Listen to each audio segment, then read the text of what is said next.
Bismillahirrahmanirrahim. Assalamualaikum warahmatullahi wabarakatuh. Sebelumnya saya mohon maaf teman-teman karena kuliah pertama dengan saya kemarin akhirnya asinkron. Semoga ini masih bisa diikuti dengan baik ya. Jadi di pertemuan ini kita akan membahas sedikit mengenai anestesia. Yang mana ini nanti mungkin akan sedikit berbeda dengan apa yang akan teman-teman pelajari di praktikum. Kenapa? Karena yang akan saya terangkan di sini ini lebih ke apa ya? Mengenalkan kepada teman-teman bahwa banyak metode anestesi sebenarnya di luar sana yang nggak kita praktikkan di sini. Mungkin karena itu bukan custom-nya di sini, artinya ini bukan hal yang umum dilakukan di Indonesia. Kemudian juga mungkin karena adanya apa ya, keterbatasan alat kayak gitu ya. Jadi kita nggak punya breathing system seperti yang digunakan di lab-lab terstandar. Jadi sebenarnya fungsinya hal-hal seperti ini ya, misalnya anestesi, kemudian eutanasi kayak gitu. Pentingnya apa sih? Kenapa kita harus belajar ini gitu ya? Jadi teman-teman nanti kan akan melakukan penelitian di tugas akhir. Nah, mungkin akan banyak dari teman-teman yang akan melakukan penelitian apa namanya menggunakan tikus seperti itu. Atau mungkin setelah lulus nanti teman-teman juga akan bekerja di laboratorium atau nanti akan menjadi peneliti dan seterusnya. Jadi ketika kita melakukan penelitian, biasanya salah satu output-nya, salah satu luarannya itu adalah publikasi, gitu ya. Nah, pada saat publikasi, kita itu akan diminta untuk menyertakan eh, ethical clearance atau persetujuan komisi etik atas penelitian kita. Apa yang dinilai di situ? Yang dinilai adalah perlakuan kita terhadap objek penelitian. Objek penelitian kita pada saat ini kan tikus gitu ya, kita anggap kita akan melakukan penelitian dengan tikus, sehingga bagaimana kita mentreatment tikus tersebut, apa yang kita berikan pada tikus tersebut, bagaimana cara memasukkan atau bagaimana cara administrasi, rute administrasi obat maupun apa namanya perlakuan dan seterusnya kepada tikus tersebut. Bagaimana cara kita mengambil sampel darah, bagaimana cara kita mematikan mereka seperti itu. Itu yang akan dinilai oleh komisi etik. Nah, di situ nanti akan menentukan apakah penelitian kita ini manusiawi atau enggak gitu. Nah, itu nanti akan mempengaruhi jurnal yang akan menerima publikasi kita. Kalau misalnya ternyata apa yang kita lakukan itu tidak sesuai dengan nilai etik yang mereka punya, jadi mungkin penelitian kita nggak akan, artikel kita gitu ya, naskah kita nggak akan diterima sama mereka, kayak itu. Itu pendekatan praktisnya. Kalau pendekatan apa ya, teorinya gitu ya teman-teman. Jadi kalau dulu tuh memang nggak pernah dipikirkan gitu, yang namanya hewan coba tuh ya hewan coba gitu. Hewan coba tuh ya harusnya melakukan apa ya? Ya harusnya diperlakukan seperti itu gitu. Jadi nggak ada nilai-nilai seperti apa sih perlakuan yang boleh kita lakukan ke hewan coba. Sebenarnya kita menggunakan mereka sebagai hewan coba aja itu udah jahat gitu ya. Artinya apa ya? Saya sendiri sebenarnya cukup berat gitu untuk melakukan hal seperti itu. Nanti harus membunuh, membedah, terus nanti harus memperlakukan mereka dengan perlakuan-perlakuan yang tentu tidak nyaman. Misalnya dikasih apa namanya asap rokok, dikasih obat-obatan yang nanti fungsinya untuk melihat apa reaksi tubuhnya bagaimana gitu. Tapi ya memang tikus putih itu memang diciptakan untuk itu. Artinya diciptakan dalam artian apa ya? Mereka di breeding, dikembangbiakkan itu memang untuk menjadi hewan coba, untuk menjadi hewan laboratorium, untuk kita belajar. Itu saja sih mungkin yang harus kita ingat supaya secara mental kita tuh kuat gitu loh menyiksa mereka dengan penelitian kayak gitu. Dan kita harus berpikir bahwa eh, apa yang akan kita dapatkan dengan penelitian ini akan jauh lebih bermanfaat untuk masyarakat seperti itu. Jadi sepertinya apa ya, yang harus diperbaiki mungkin mindset saya, mungkin ada yang seperti saya, mungkin ada yang tidak gitu ya. Jadi yang harus diperbaiki mungkin mindset saya, cara berpikir saya seperti itu. Jadi biar bisa apa ya, lega gitu ketika pakai hewan coba kayak gitu. Jadi kalau zaman dulu itu tuh belum diatur gitu ya teman-teman. Jadi gimana cara membunuhnya, kemudian gimana cara memberikan apa administrasi obat, bagaimana cara kasih makan mereka, bagaimana menjaga mereka di kandang agar nyaman dan seterusnya. Itu dulu belum diatur gitu ya. Terus kemudian lama-kelamaan tentunya akan ada ini ya, akan ada apa ya, protes ibaratnya gitu ya dari masyarakat. Kenapa kita ini memperlakukan hewan coba nih semena-mena gitu ibaratnya. Jadi harus ada regulasinya nih gitu. Nah, regulasinya itu seperti apa yang diperbolehkan. Jadi pertimbangan regulasi itu lebih pada rasa sakit atau rasa tidak nyaman yang akan dirasakan oleh hewan coba itu ditekan seminimal mungkin gitu. Jadi gimana kita memberikan perlakuan ke mereka supaya tentu mereka akan merasa tidak nyaman, tapi kita bisa menekan rasa tidak nyaman itu. Gimana caranya? Kayak gitu teman-teman. Jadi intinya itu ya ketika kita melakukan penelitian dengan menggunakan hewan coba. Nah, kemudian kita yang pertama ini belajar tentang anestesi dulu. Jadi yang namanya anestesi itu teman-teman tahu lah ya, anestesi itu kan untuk membuat suatu individu itu menjadi tidak sadar gitu ya. Jadi pingsan gitu ibaratnya. Nah, ini salah satu gambar ya, salah satu gambar tikus yang dianestesi, dia menggunakan inhaler atau ini breathing system. Jadi di sini dia pakai masker ya. Jadi kalau manusia tuh kayak apa yang di rumah sakit itu loh, kalau kita kekurangan oksigen kan dikasih masker gitu untuk nambah oksigen. Nah di sini nih dia juga pakai kayak gitu. Cuma ini isinya nih macam-macam, bisa isofluran, bisa halotan, bisa macam-macam deh itu reagen atau bahan kimia yang digunakan untuk anestesi gitu ya. Nah ini tuh kita nggak pakai kayak gini karena ini selain mahal, ini juga harus lab yang sudah terstandar seperti itu. Jadi yang kita pakai nanti akan metode yang paling tua gitu, ibaratnya metode konvensional gitu ya. Nah, untuk melakukan anestesi, ini kita harus mempersiapkan dengan sangat hati-hati ya. Jadi ada careful preparation. Apa yang harus disiapkan gitu?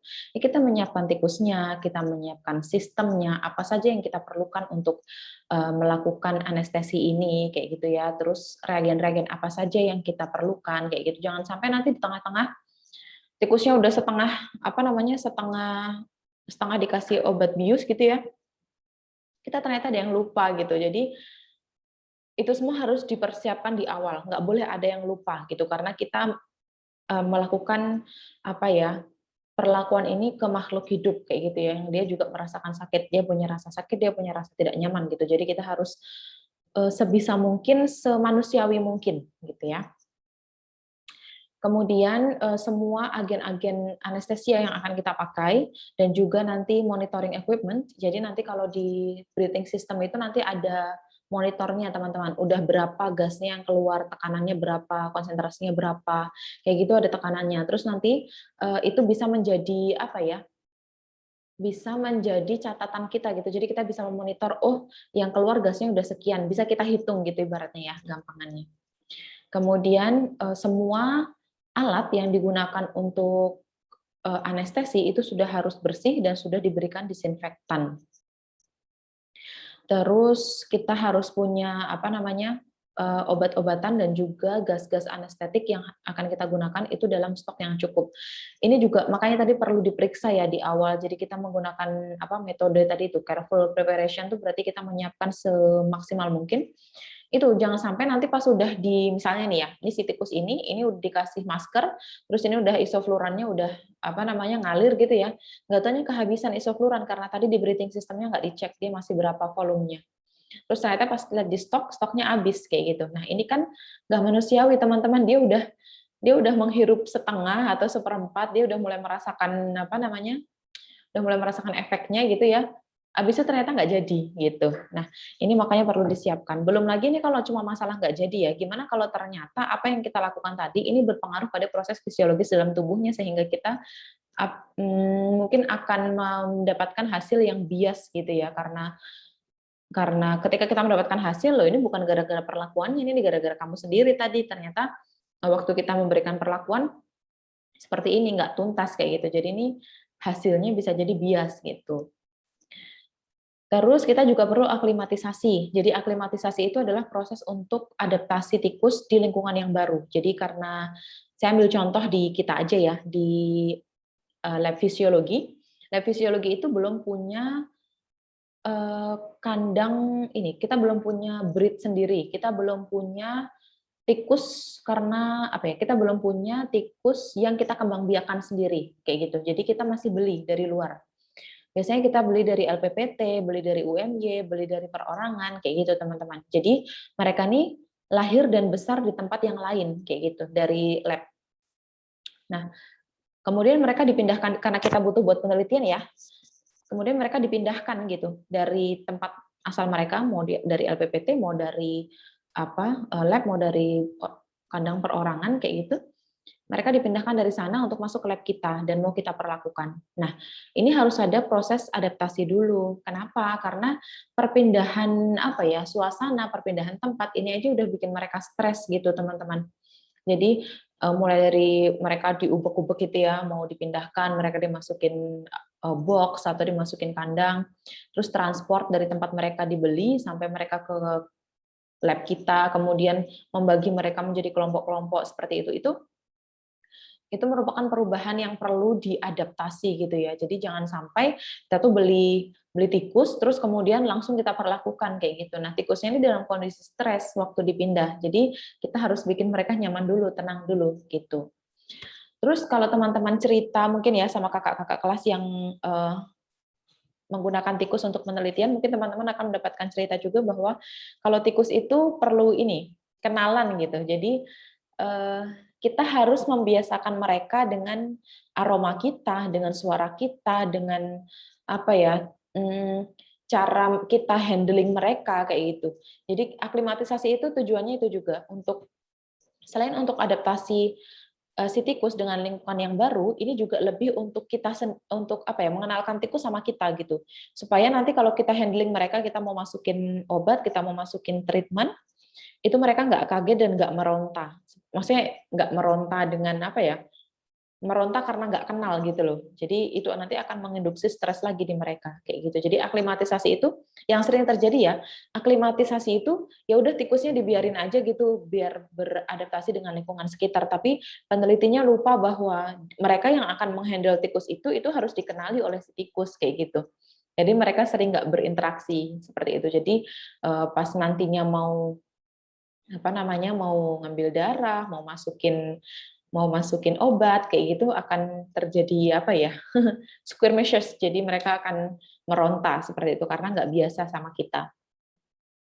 Nah, terus kita juga harus melakukan cek kesehatan dulu ya teman-teman. Jadi kita pastikan mereka dalam kondisi yang sehat, sehat secara umum gitu. Jadi dari berat badan, dari kita bisa melihat itu dari berat badan, terus dari perilaku ya, dia aktif enggak gitu, keaktifannya itu normal enggak kayak gitu. Terus kita juga bisa melakukan tes hematologi, jadi ngelihat mereka secara overall, secara keseluruhan, secara umum itu mereka sehat atau enggak kayak gitu. Jadi ini harus ada cek kesehatan. Kenapa perlu cek kesehatan? Karena kita kan akan melakukan perlakuan ya. Misalnya kalau yang kemarin penelitian yang baru nih punya Pak Haris sama saya, kita mau melakukan penelitian kita mau memasukkan ekstrak etanol daun pepaya pada mencit dan tikus kayak gitu. Nah, kalau misalnya ternyata kondisi kesehatan mereka tuh nggak baik, nanti ketika kita dapat hasilnya, ini juga akan menjadi bias gitu. Biasnya kenapa? Biasnya apakah hasil nggak baik ini karena perlakuan kita, atau hasil yang tidak baik ini karena mereka emang dari awalnya sakit. Ketika datang ke lab itu mereka emang udah nggak sehat kayak gitu. Nah, itulah makanya kita perlu melakukan aklimatisasi. Jadi kita selain melihat perilaku mereka, ngecek kesehatan mereka, kita kenalan sama mereka, kita juga jadi bisa menyimpulkan bahwa ketika nanti akan dimulai penelitian, mereka akan diberikan ekstrak atau mereka akan diberikan obat, diberikan perlakuan, itu mereka dalam kondisi prima. Begitu. Itu tujuannya. Nah, sekarang equipment-nya, jadi alat-alatnya. Alat-alatnya apa aja sih yang digunakan untuk anestesi dan obat-obatan gitu. Jadi ini sebenarnya breathing system ya, teman-teman. Dan ini kalau labnya sudah besar, labnya terstandar kayak gitu, dan ini sudah menjadi kegiatan rutin atau agenda rutin di lab tersebut, ini mungkin akan mengusahakan mencari breathing system kayak gini. Dan ini saya harap ke depan kita bisa mengakomodasi gitu ya untuk alat seperti ini sehingga lebih aman dan lebih menyamankan tikus atau mencit kita kayak gitu. Nah, yang harus dipersiapkan adalah bahwa obat-obatan dan gas yang akan digunakan untuk anestesi itu sudah harus dicek gitu ya, cukup atau enggaknya, volumenya cukup atau enggaknya kayak gitu. Kalau enggak cukup berarti harus dibeli dulu kayak gitu. Jadi jangan sampai kita udah melakukan anestesi terus tengah jalan kita baru nyadar kalau ternyata obatnya kehabisan kayak gitu. Nah, itu nggak boleh.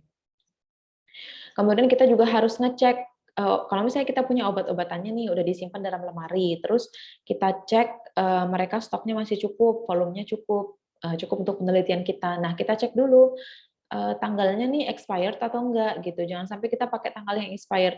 Kadang-kadang kita emang pakai tanggal yang expired gitu, untuk reagen-reagen tertentu, tapi itu memang sudah diketahui bahwa tidak akan mempengaruhi kinerjanya kayak gitu. Sedangkan kalau gas-gas seperti ini takutnya karena ini obat ya, ketika dia expired itu eh, molekul pembawanya itu sudah nggak bagus lagi gitu, jadinya dengan dosis yang sudah ditentukan ternyata si tikus ini nggak pingsan kayak gitu loh. Kenapa? Setelah dicek, oh ternyata dia udah lewat jauh dari tanggal kadaluarsanya, sehingga udah gas kita atau obat kita ini udah mulai mengalami kerusakan kayak gitu, sehingga tidak optimal lagi gitu, kerjanya udah nggak optimal lagi. Kemudian kita juga harus pastikan bahwa obat-obatan dan gas yang kita pakai itu disimpan dalam kondisi yang proper, disimpan dalam kondisi yang baik dan sesuai dengan sesuai dengan instruksi gitu. Kalau misalnya dibilang kalau cairan ini, obat ini nggak boleh disimpan di botol bening dan nggak boleh kena cahaya, kayak gitulah. Berarti kita harus simpan dia di dalam botol yang hitam yang warna coklat. Terus kita juga harus tutup aluminium foil atau seterusnya kayak gitu biar nggak kena cahaya langsung, gitu ya. Itu harus kita perhatikan. Kemudian untuk obat-obatan yang sifatnya liquid, cair, dan dia tuh nggak ada warnanya, itu harus kita simpan pada botol yang tidak berwarna. Kenapa? Supaya nanti bisa ketahuan apakah ada kekeruhan, jadi ada perubahan dari obat itu tuh bisa ketahuan. Kalau misalnya kita simpan obat cair, tapi yang dia nggak ada warnanya, kita simpan dalam botol yang berwarna, katakanlah yang berwarna gelap kayak gitu. Nah, kita kan nggak bisa ngecek ya, apakah ini ada perubahan sifat nggak nih dari obatnya ini. Misalnya tambah keruh, atau ada kotoran-kotoran dan seterusnya kayak gitu, kita nggak bisa ngecek itu. Jadi kalau obatnya ini cair dan obatnya itu cair dan bening gitu ya, ini kita harus simpan dalam botol yang tidak berwarna. Supaya apa? Supaya kita bisa melihat ini tadi, apakah ada kekeruhan atau ada perubahan warna dari obat tersebut. Terus kalau equipment-nya kita harus cek ya, misalnya sumber gasnya, sumber gas kompresornya gitu ya, kompresornya tuh baik bekerja dengan baik atau enggak, kemudian emergency oxygen flow-nya itu buntet apa enggak, kayak buntet itu apa ya? Buntet itu tersumbat atau enggak. Terus kemudian ada alarm apabila ada kegagalan dalam ini mengalirkan oksigen. Jadi kalau alat yang sudah bagus, yang sudah modern sekarang, kalau misalnya nanti tikus itu dikasih ini ya, tikusnya kan nanti di sini ya. Tikusnya dikasih dialiri oksigen gitu ya supaya dia bisa bernafas, terus ternyata ada sumbatan sehingga oksigennya itu nggak mengalir, sekarang ada alarmnya kayak gitu. Jadi dikasih alarm seperti itu supaya kita tahu oh ada masalah gitu di bagian aliran oksigen. Kemudian anesthetic chamber-nya, kalau kita pakai chamber berarti pakai yang sebelah sini, jadi ada macam-macam ya, kita bisa pakai chamber, chamber itu ruangan, kita bisa pakai chamber, kita bisa pakai masker kayak tadi yang warna putih bening tadi. Terus face mask. Face mask itu yang tadi teman-teman lihat di awal, yang mana ya? Ini, gitu ya. Nah, ini contoh video gitu ya teman-teman ketika melakukan eutanasi. Kita bisa lihat nih, ini videonya juga udah video lawas banget gitu ya. Jadi memang cara-cara yang seperti ini nanti ada 2 video teman-teman, nanti teman-teman bisa lihat. Ini video dalam video ya. Nggak apa-apa lah, nanti teman-teman bisa lihat yang kita lakukan tuh nggak salah di lab ini, cuma memang sudah termasuk konvensional, sudah termasuk lawas gitu ya. Coba kita lihat ya videonya.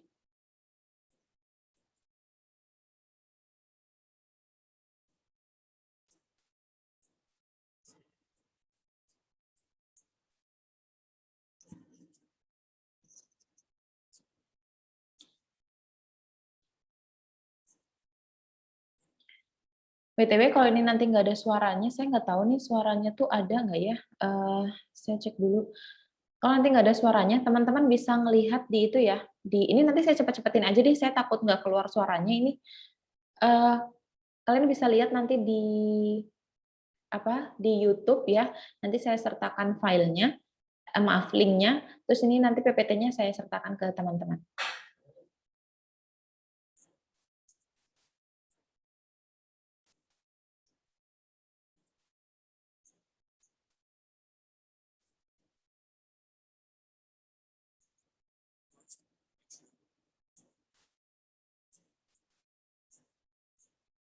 Di sini ini adalah tangki oksigennya ya. Jadi di sini dan dia pakai chamber, yang di sini pakai chamber. Ini oksigen tanknya, dan tadi ini kabel-kabel yang saya bilang ini oksigen flow-nya. Jadi nanti kalau misalnya ternyata udara dari oksigen ini, udara dari tabung oksigen ini nggak nyampe, artinya ada sumbatan ini di selang ini nanti harusnya alarmnya bunyi.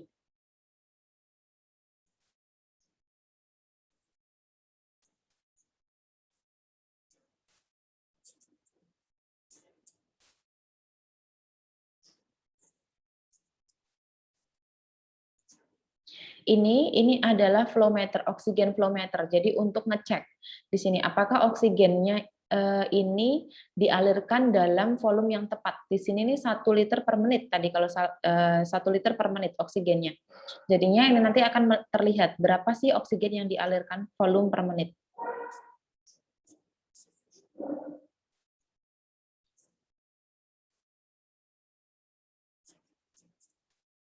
Nah, yang di sini ini adalah tangki untuk anestesinya. Jadi agen anestesianya itu ada di sini, dan yang di sini nih harus kita pastikan bahwa kita sudah menghitung dengan cukup, gitu ya. Jangan sampai nanti tikus udah ditaruh sini, ternyata itu tadi nggak cukup ini gas yang di sini karena kita salah hitung kayak gitu, dan berarti harus preparasi ulang. Itu juga kalau stoknya ada. Kalau stoknya nggak ada ya udahlah, tamat, harus diulang lagi dari awal.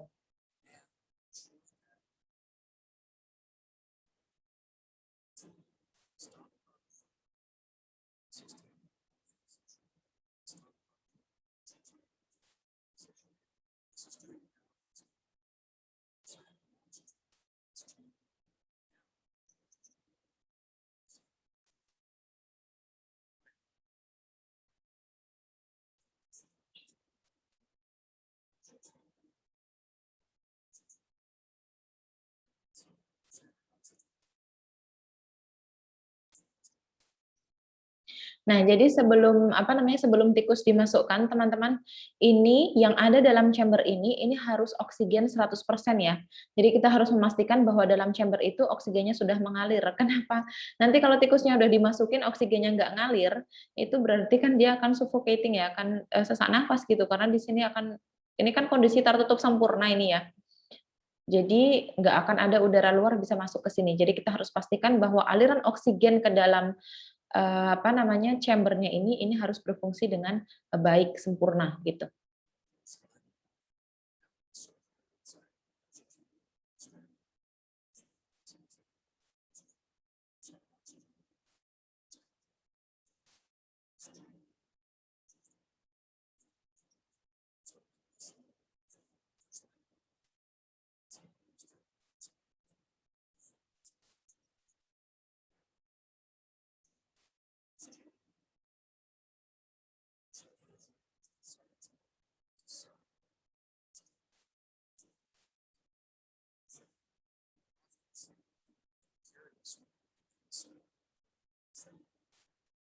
Nah, tadi kan di sini 100% ya, teman-teman, 100% oksigen. Setelah dia masuk di sini 100% oksigen, ini nanti baru diatur. Ini kan agen anestesianya. Ini diatur. Jadi di menit pertama, ini peneliti beliau menggunakan 4% agen anestesia. Dan ini nanti dialirkan lewat selang yang lain gitu ya, masuk ke dalam chamber ini.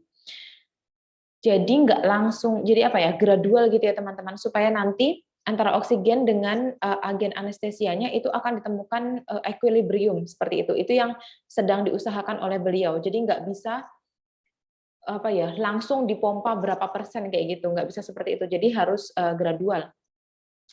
Nah, dalam 1 menit pertama ini bisa kita lihat, kita bisa memperhatikan atau mencermati, mengobservasi perilaku tikus ini gitu. Jadi dia ngapain gitu dalam 1 menit itu. Apakah ada perubahan fisiologisnya, bagaimana perubahan perilakunya, seperti itu. Di sini dia mulai penasaran gitu ya, tadi kata beliau bahwa dia udah mulai merasakan ada agen anestesianya, jadi dia nyium-nyium di bagian ini, tempat di mana selang selang yang berisi agen anestesia ini masuk ke chamber. Dia penasaran karena ada bau yang lain gitu di sini.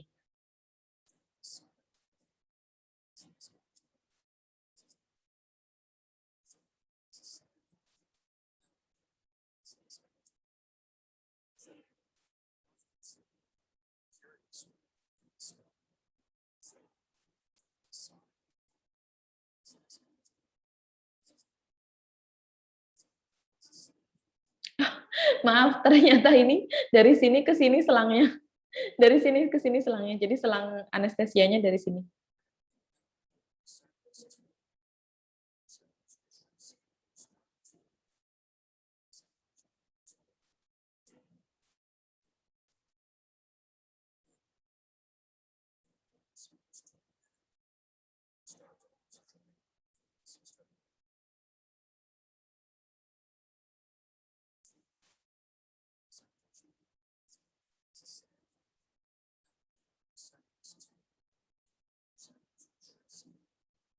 Nah, beliau bilang di sekitaran detik ke 30 sampai 40 ini akan kita mulai lihat tikus ini nanti akan mulai apa ya, defekasi dan juga urinasi gitu ya kemana-mana gitu.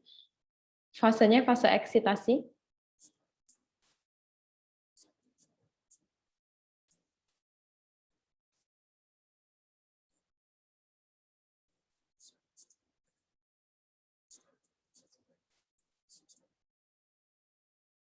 Nah, terus di menit ke maaf, di detik ke 45 sampai ke 60, nanti dia akan mulai kayak gitu nih jalannya, goyang-goyang gitu ya. Dia mulai limbung gitu, dia mulai limbung.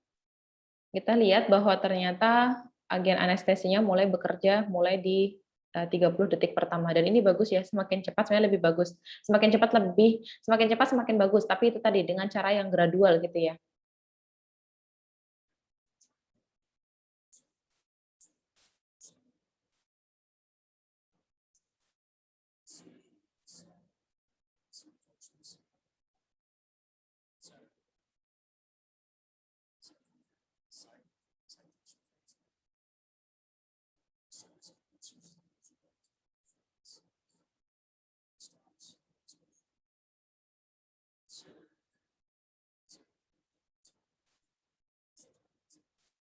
Nah, tadi ketika dia sudah mulai limbung-limbung kayak gini, ini beliau mengurangi dosisnya ya, tadi dari 4% agen anestesi, kemudian beliau kurangi jadi 2,5%. Ini untuk juga menyeimbangkan itu tadi ya, menyeimbangkan dosis agen anestesi dengan oksigen di sekitarnya.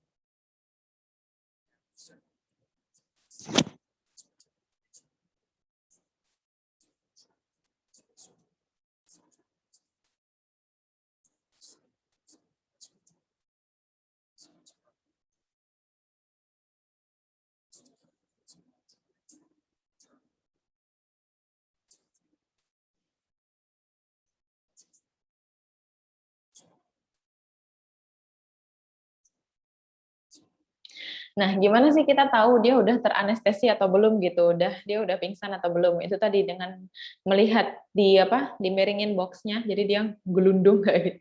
Kalau gelundung dia berusaha memperbaiki posisinya nggak gitu. Ternyata di sini dia ngelihat nggak ya, kita lihat dia nggak. Jadi gelundung ke sana, gelundung ke sini dia diem aja. Berarti ini sudah teranestesi. Dan kalau memang kita punya monitor ya, nanti kita bisa ngelihat bahwa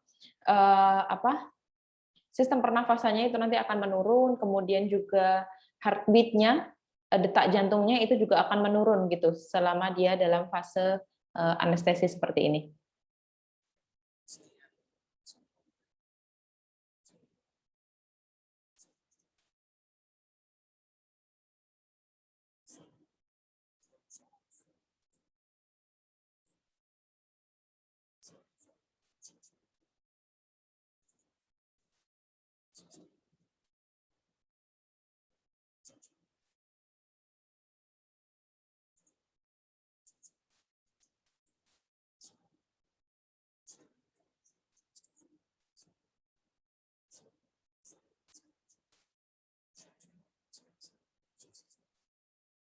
Jadi ini dia mau ngeluarin tikusnya sekarang ya. Tapi ini mungkin kalau masih baru pakai alat ini mungkin akan lupa gitu ya.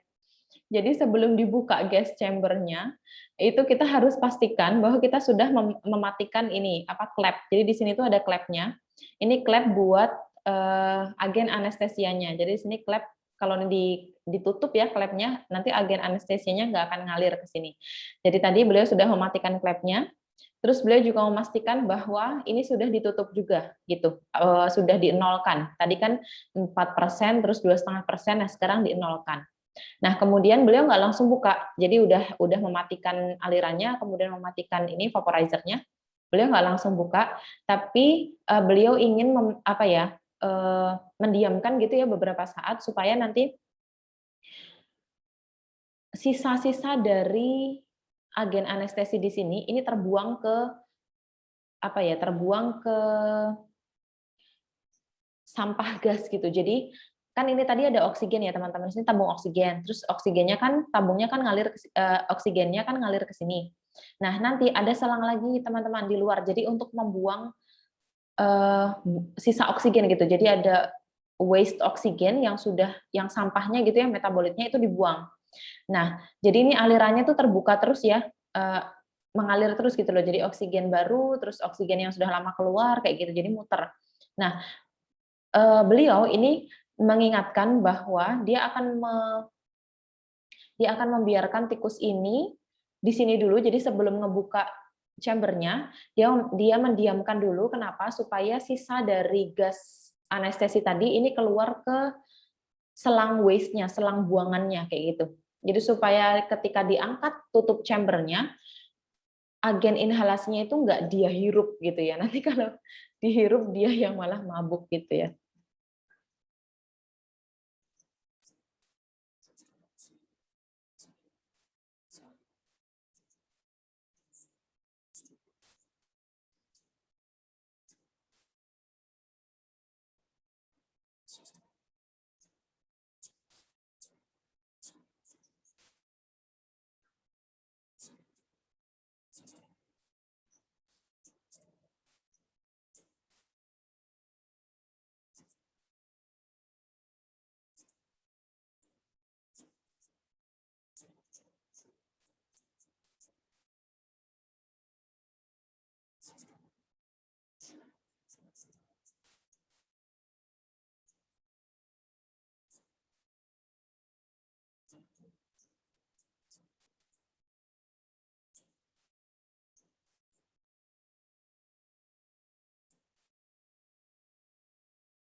Nah, jadi kenapa sih kita mau anestesi gitu ya? Karena kita mau melakukan perlakuan pada tikus tersebut atau pada mencit tersebut. Nah, misalnya kita mau melakukan pengambilan darah gitu ya. Kita butuh kita butuh motong ekornya sedikit. Misalnya 0,2 sampai 2 cm kita mau ambil darahnya, terus mau kita masukkan dalam tabung kayak gitu. Nah, makanya itu dia dipindah teman-teman dari chamber ke sini. Jadi di sini tuh rebreathing system ya. Rebreathing system itu berarti tikus itu nanti akan menghirup dia walaupun ini terbuka ya, artinya oksigen ini masuk keluar terus nanti masuk keluar lagi, yang lawas keluar yang baru masuk kayak gitu ya. Tapi kan tetap akan ada karbon dioksida yang akan dia hirup kalau di sini ya. Nah, kalau di sini ini enggak. Jadi ini nanti yang ada di sini ini cuma anestesi aja. Jadi tadi dia dikeluarkan dari chamber sini, terus dipindahkan ke sini, terus dia dimasukkan ke dalam ini ya masker ini tadi, terus diatur lagi anesthetic agent-nya itu diatur lagi 2,5%. Nah, terus tadi teman-teman lihat ya bahwa dia dicubit kakinya. Ini ngelihat apakah dia ada refleks atau enggak. Kalau dia enggak ada refleks, berarti oke, dia teranestesi. Kenapa kok nggak langsung dikasih perlakuan aja? Kenapa harus ditaruh di sini lagi gitu? Karena kalau nanti nggak dikasih masker kayak gini, dia nanti bisa bangun di tengah prosedur gitu. Jadi kita kita punya estimasi waktu dengan dosis sekian, berat badan sekian, itu tikus ini akan pingsan berapa lama. Tapi itu kan nggak pernah jaminan ya. Mungkin ada tikus yang metabolisme obatnya itu cepat, jadi dia akan bangun lebih cepat dari yang lain kayak gitu. Jadi kita harus memastikan bahwa tikus ini tetap teranestesi. Gimana caranya? Ya ini, ketika kita melakukan prosedur, dia tetap dikasih masker kayak gini yang isinya ini adalah agen anestesia kayak gitu. Nah, kalau sudah di sini, ini kita boleh melakukan apa yang mau kita lakukan. Mau ambil darah, mau melakukan operasi, atau mau melakukan apa tadi yang ingin kita lakukan. Itu kita lakukan di sini. Itu ya, nanti bisa teman-teman lihat lagi. Ini ada lagi, ini video tapi pakainya, nah ini yang mungkin lebih mirip yang kita pakai di sini. Jadi biasanya akan kita taruh dalam jar gitu ya teman-teman. Jadi kita punya botol kaleng gitu, botol kaca, terus kita kasih kapas, kapasnya itu ditaruh di dalam botol kaca itu, terus sudah tikusnya ditaruh di situ sampai dia pingsan. Nah, permasalahannya teman-teman, kalau menggunakan cara seperti ini bisa jadi ketika dibelek, ketika kita bedah gitu, dia nanti bangun gitu. Dan itu kan sebenarnya nggak manusiawi gitu ya. Jadi memang yang paling ideal, yang paling manusiawi itu dengan cara yang pertama tadi. Oke, sebelum melakukan anestesi, kita harus melakukan preparasi teman-teman. Nah, preparasinya itu macam-macam. Yang bisa kita lihat pertama itu adalah dari hewannya dulu. Kita melakukan preparasi dari hewannya dulu. Nah, tadi sudah saya ceritakan sebelumnya bahwa hewan coba yang mau kita anestesi itu harus diaklimatisasi dulu ya. Jadi diaklimatisasi selama 7 sampai 14 hari sebelum diberikan perlakuan kayak gitu. Kenapa? Tadi udah saya bahas ya kenapanya. Nah, terus sebenarnya ketika masa aklimatisasi ini kita harus melakukan eksaminasi klinis ya, harus melakukan pemeriksaan klinis gitu. Bahwa hewan ini harus ada pada kondisi paling prima. Hewan yang mau kita pakai itu harus ada dalam kondisi paling prima sebelum anestesi. Dari mana kita tahu sebelum ini ya, sebelum perilaku. Jadi kita harus memastikan bahwa dia dalam kondisi yang prima sebelum dianestesi, terus kita harus memastikan bahwa dia nggak ada masalah pernapasan gitu.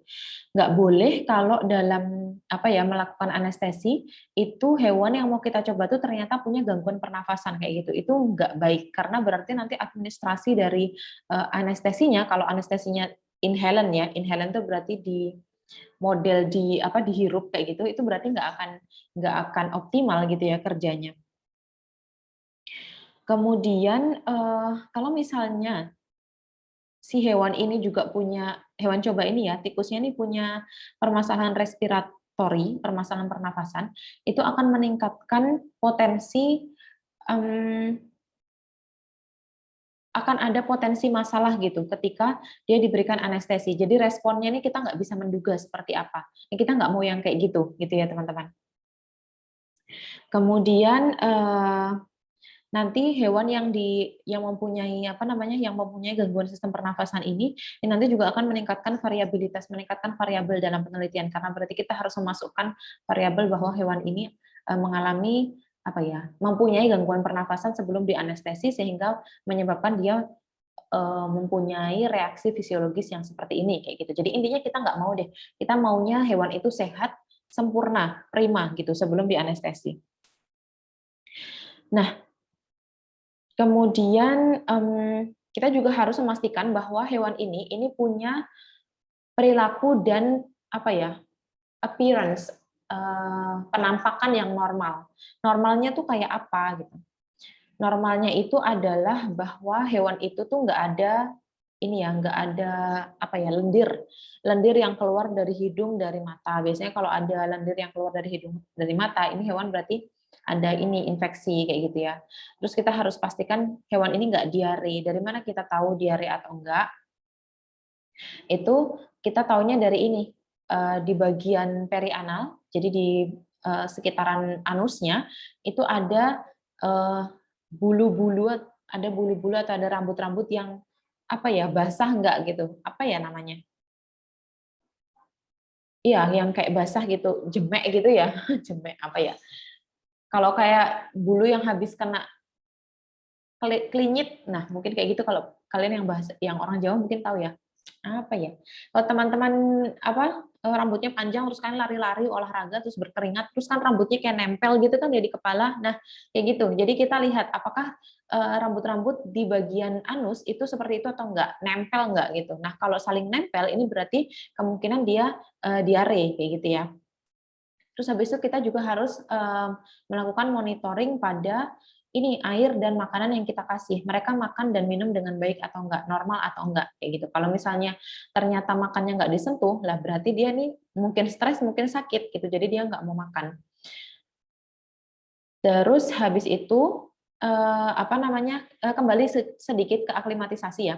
Jadi di aklimatisasi itu kan karena dia mengalami itu ya teman-teman, perpindahan gitu ya dari area yang satu ke area yang lain, kemudian lingkungan baru, orang yang baru, suara yang baru, dia nanti akan mengalami stres. Nah, stres ini akan mengganggu sistem hormonal dalam tubuhnya gitu. Jadi kalau kita melakukan perlakuan langsung padahal kondisi dia lagi stres dan sirkulasi hormonnya kan nggak normal kayak gitu ya. Itu yang tadi saya sebutkan bisa menjadikan bias hasil penelitian. Nah, terus kita balik lagi. Jadi tadi saya bilang bahwa kita harus memonitor air dan juga makanan yang dia makan gitu supaya kita nanti punya data gitu mengenai berat badan tikus ini. Jadi sebenarnya teman-teman, ini clinical examination atau pemeriksaan klinis ini penting dilakukan supaya kita bisa tahu, kita bisa membandingkan sebelum dan setelah dianestesi. Gitu. Jadi kalau misalnya seharusnya ya normalnya ya, kalau misalnya kalau misalnya tikus ini sehat, itu sebelum dan setelah anestesi harusnya kalau ada perbedaan pun nggak jauh kayak gitu. Jadi harusnya anestesi ini, agen anestesi itu nggak memberikan perubahan fisiologis dalam tubuh si tikus itu ketika agennya habis gitu ya ibaratnya. Kalau dia udah bebas anestesi, dia udah sadar lagi, harusnya itu nggak memberikan efek fisiologis. Kalau ternyata misalnya setelah anestesi, loh kok berat badannya turun karena dia nggak mau makan, nggak mau minum, ini berarti ada masalah. Gitu. Kemudian biasanya teman-teman hewan itu ada yang dipuasakan sebelum diberikan anestesi. Contohnya ini adalah ada kucing, anjing, terus ada primata dan juga babi. Mereka harus kebanyakan kayak ini ya yang punya mereka yang mamal-mamal besar gitu ya, itu harus puasa dulu sebelum dianestesi. Kenapa? Karena hewan-hewan ini punya refleks muntah ketika dianestesi. Termasuk kita juga. Kita kalau misalnya sebelum operasi itu kan disuruh puasa ya 8 jam toh. Kadang 6, kadang 8 sih. Jadi supaya kita nggak punya refleks muntah gitu teman-teman. Itu makanya harus dipuasakan. Nah, kalau hewan-hewan yang lebih kecil kayak rodensia itu berarti tikus, terus mencit, juga kelinci itu nggak perlu dipuasakan. Oke, terus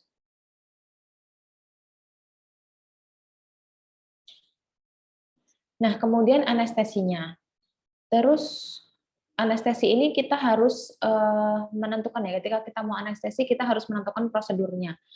Kita mau yang anestesi, saya kok belibet ya. Misalnya kita mau melakukan anestesi, tadi kita sudah preparasi hewannya, terus kita mau melakukan anestesi. Nah, anestesi seperti apa yang akan kita berikan itu bergantung pada prosedur yang akan kita lakukan, teman-teman. Jadi kalau misalnya ada dua ya, ada loss of consciousness itu berarti pingsan kayak tadi itu, ada juga deep surgical anesthesia. Jadi yang seperti ini anestesi yang dengan dosis yang cukup tinggi gitu ya. Jadi memastikan mereka akan pingsan dalam waktu yang lama karena prosedur surgical ini operasi ya. Karena prosedur operasi itu juga memakan waktu yang lama. Jadi ini harus ada kontinuitas memberikan memberikan agen anestesinya secara kontinu kayak gitu. Nah, kemudian ada agen-agen pre-anestetik. Jadi sebelum kita memberikan agen anestesianya, ada juga agen pre-anestetiknya. Agen pre-anestetik ini adalah agen-agen yang diberikan sebelum diberikan agen anestesia gitu. Jadi ini untuk apa ya? Kalau yang saya pahami ya, dengan memberikan agen-agen pre-anestetik ini akan mengoptimalkan kinerja dari agen anestesianya kayak gitu. Jadi biasanya agen pre-anestetik ini memberikan sedasi atau rasa tidak sadar gitu atau analgesik jadi painkiller supaya nanti obat anestesia itu jadi kan ada dua agen ya, ada agen pre-anestetik, ada agen anestetiknya. Nah, agen pre-anestetik ini digunakan sebelum anestetiknya. Fungsinya untuk apa? Biasanya kalau yang dikasih agen pre-anestetik terlebih dahulu, itu nanti akan lebih lama gitu agen anestetiknya. Gimana ya menjelaskannya? Mohon maaf. Jadi kan kita ngasih agen pre-anestetik dulu. Nah, harapannya dengan memberikan agen pre-anestetik ini agen anestetiknya ini akan bertahan lebih lama dalam tubuh kita gitu. Jadinya, maaf, dalam tubuh si tikus. Jadi, dengan adanya agen pre-anestetik ini harapannya agen anestetik akan bersirkulasi dalam darah itu lebih lama sehingga waktu pingsan atau waktu tidak sadar dari hewan coba kita itu juga lebih lama. Itu yang moga-moga bisa dipahami. Kemudian kita mungkin akan harus menentukan agen anestesianya ini kayak apa gitu, agen anestetiknya, mau yang volatil, injectable atau kombinasi gitu. Atau kombinasi keduanya gitu ya. Nah, kemudian kalau teknik anestesinya itu tergantung dari durasi yang diperlukan untuk durasi yang kita perlu, berapa lama sih kita perlu hewan kita tuh nggak sadar kayak gitu. Nah, itu menentukan teknik yang akan digunakan dan juga spesies apa yang mau kita pakai kayak gitu. Nah, kemudian untuk anestesinya sendiri ada general anestesia. General anestesia ini bisa kita kasihkan dalam obat single ya, obat single atau obat tunggal. Obat tunggal ini maksudnya apa? Ini adalah bahwa dalam obat ini sudah mempunyai semua komponen-komponen yang kita perlukan untuk melakukan general anestesia. Jadi untuk melakukan anestetik itu pemingsanan gitu ya, membuat hewan coba kita pingsan. Nah, untuk membuat hewan coba pingsan itu semua komponennya sudah ada dalam satu dosis tunggal obat ini. Nah, kemudian untuk selanjutnya ini ada yang namanya anestetik itu pasti ada side effect yang harus kita perhatikan ya, secara fisiologis, secara fisik itu seperti apa. Jadi kita lihat bahwa ketika diberikan anestetik itu akan ada kehilangan kesadaran, kemudian nggak ada refleksnya. Tadi kalau kita lihat dalam video itu, tikus itu dicubit kakinya itu biasanya akan memberikan refleks gitu ya. Kalau kayak kita dipalu, jadi di dengkul kita tuh itu kalau dipalu itu nanti akan ada refleks kakinya bergerak kayak gitu. Nah, itu refleks. Nah, itu kalau tikus tadi ternyata setelah dikasih anestetik, ketika dia dicubit kakinya itu nggak memberikan refleks. Nah, itu juga berarti sudah kehilangan kesadaran. Kemudian ada muscle relaxation atau relaksasi otot. Jadi nggak ada lemes gitu ya, lemes kalau orang juga kalau di anestesi kan gitu ya, lemes. Dia nggak ada ototnya nggak ada kontraksi sama sekali. Nah, kemudian ini tadi merupakan efek samping dari agen-agen anestetik gitu. Nah, semuanya ini tergantung pada dosis. Jadi dosis itu menentukan side effect atau efek samping seperti apa yang akan dihasilkan kayak gitu. Makanya biasanya dalam prosedur itu harus harus jelas dulu kita mau melakukan prosedur apa. Misalnya mau melakukan operasi gitu ya, mau melakukan operasi yang nanti ditutup lagi, jadi bukan terminal. Terminal itu berarti kalau habis dioperasi mati gitu, enggak gitu. Tapi habis dioperasi terus ditutup lagi, terus dia diobati lagi gitu ya, ibaratnya habis dibuka ditutup. Nah, kalau memang akan melakukan proses-proses seperti itu berarti kan efeknya kan harus harus lama ya ini.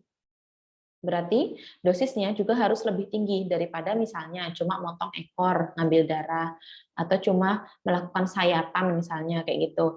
Itu juga akan membutuhkan dosis yang lebih kecil daripada yang operasi seperti tadi. Oke, kemudian ini tadi kan general anestesia ya. Ini kita menggunakan botol atau bukan menggunakan toples kaca gitu ya. Toples kaca isinya ether. Nah, Biasanya kalau menggunakan yang seperti ini kita punya toples kacanya, kemudian di apa namanya bukan di dasar ya, ini jadi dia agak naik sih, dia nggak di dasar kayak gini, dia bukan di dasarnya, kita kayak ngasih apa ya, tempat buat nangkring gitu ya, itu dari wire mesh. Jadi ini ada kawat-kawat gitu, tempat dia nongkrong gitu ya. Nah, terus kapasnya itu ditaruh di bawah, teman-teman. Jadi ini kayak apa ya? Kayak dudukan gitu. Ini botol kaca dikasih dudukan, dudukannya itu bolong-bolong. Ini nggak ada tutupnya ya. Jadi cuma kawat-kawat aja supaya si tikus ini nggak masuk ke bawah sini gitu. Jadi ini buat memisahkan antara kapas yang isinya ether yang udah dicelup ether sama tikusnya gitu. Jadi tikusnya nanti harapannya akan menghirup ether yang ada dalam kapas ini gitu. Cuma menggunakan metode ini tuh udah sebenarnya nggak boleh gitu. Apa ya, udah ketinggalan zaman gitu loh metode yang kayak gini, karena kadang kita tuh nggak bisa memastikan apakah tikus itu ada kontak yang dekat nggak dengan kapasnya. Jadi kadang-kadang tuh ada tikus yang misalnya nih dia tuh aktif banget gitu ya, terus kawat-kawat ini tuh dilalah kebetulan tuh nggak rapat gitu, kurang rapat. Jadi si tikus ini karena mungkin ukurannya juga lebih kecil, terus dia juga lebih aktif, dia tuh hidungnya atau moncongnya tuh bisa masuk ke apa ke sini, masuk ke sini. Jadi dia bisa menghirup ether ini dengan lebih apa ya, lebih lebih lebih kuat lagi gitu karena dia mendekati kapasnya kayak gitu. Nah, permasalahannya kalau seperti itu dengan cara begini kita tuh nggak bisa tahu sebenarnya dosisnya tuh berapa gitu loh. Kita tahunya gini, oh kita masukin kapasnya yang udah dibulet-bulet itu, kita masukin kapas jumlahnya 5. Terus kita udah cemplungin itu ke ether semua sampai basah kuyup, baru kita masukin ke sini. Oke, nggak masalah, kita samakan itu di semua tikus. Tapi jumlah atau volume dari ether yang dihirup tiap tikus itu nggak akan sama.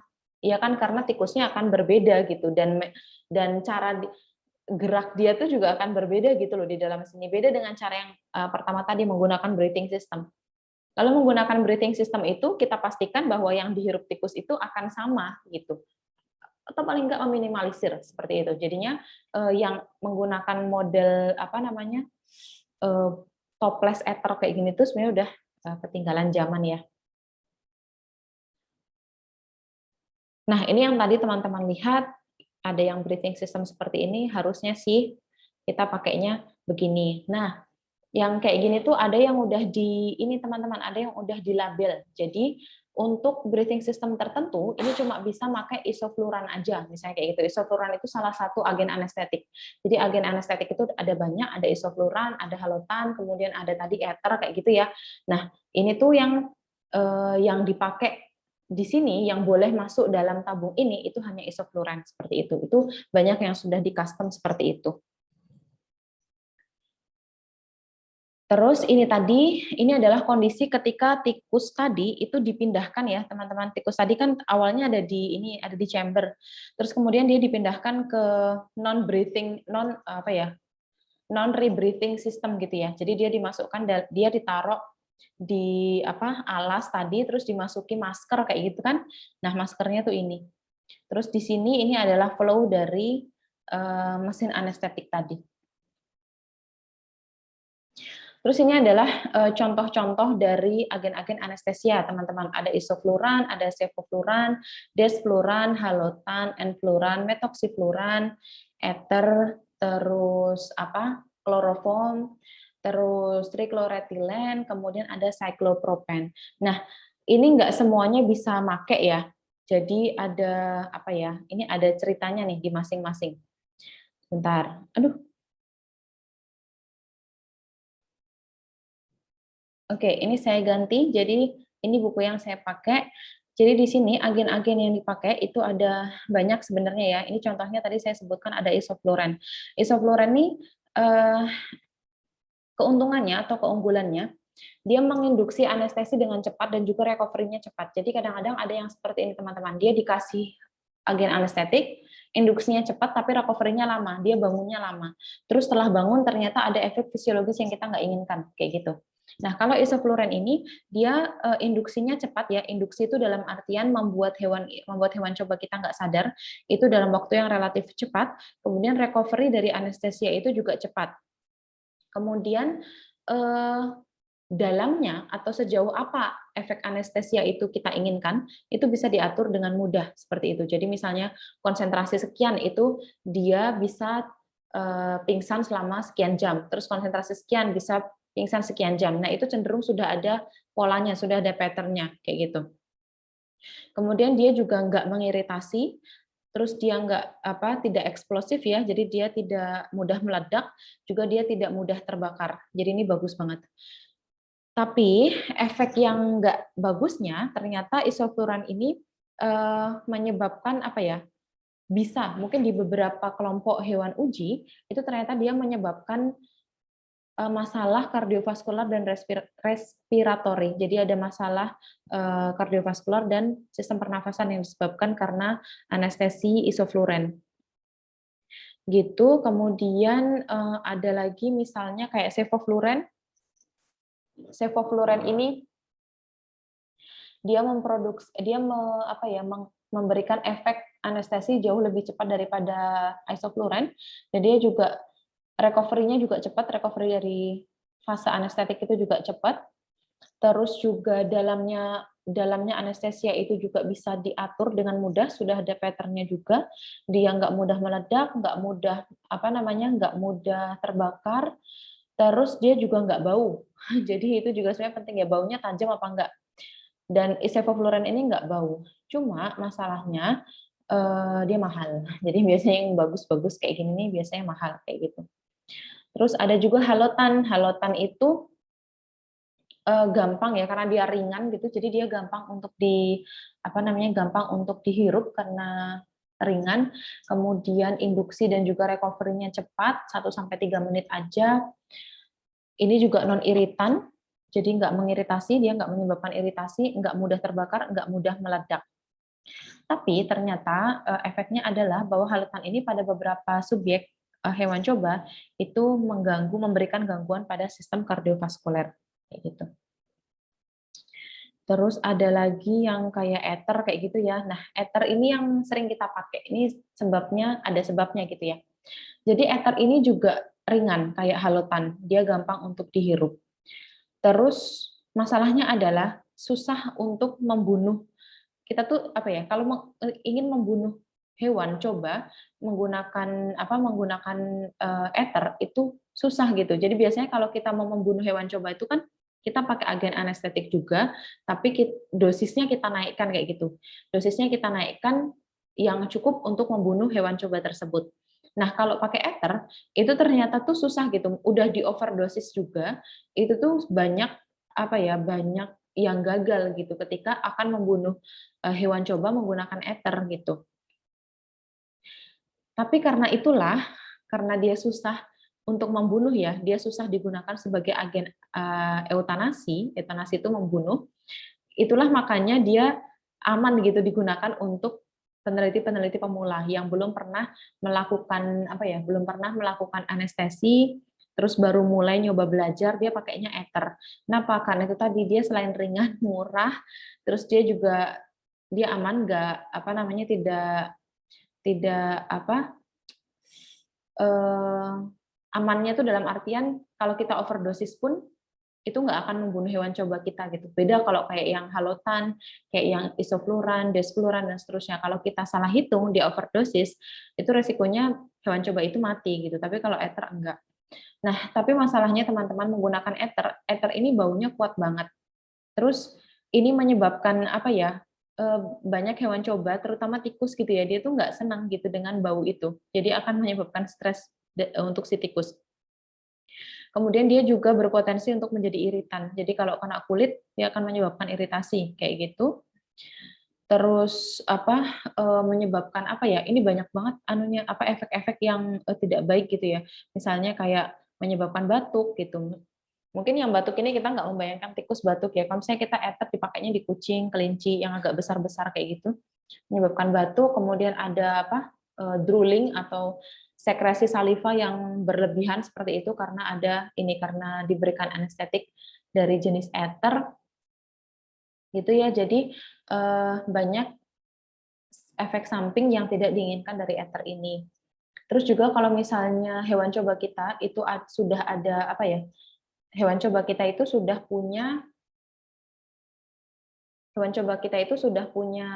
masalah pernafasan sebelumnya.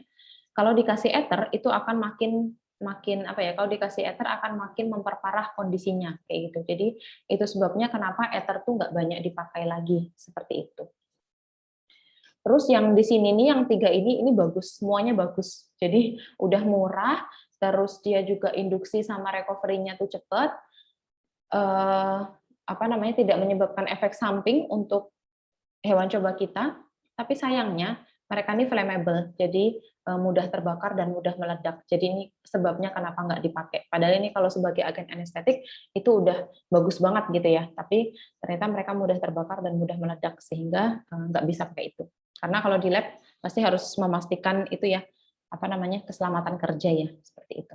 Nah, kira-kira itu teman-teman yang bisa saya sampaikan. Kurang lebihnya saya mohon maaf. Wabillahi taufiq wal hidayah. Wassalamualaikum warahmatullahi wabarakatuh.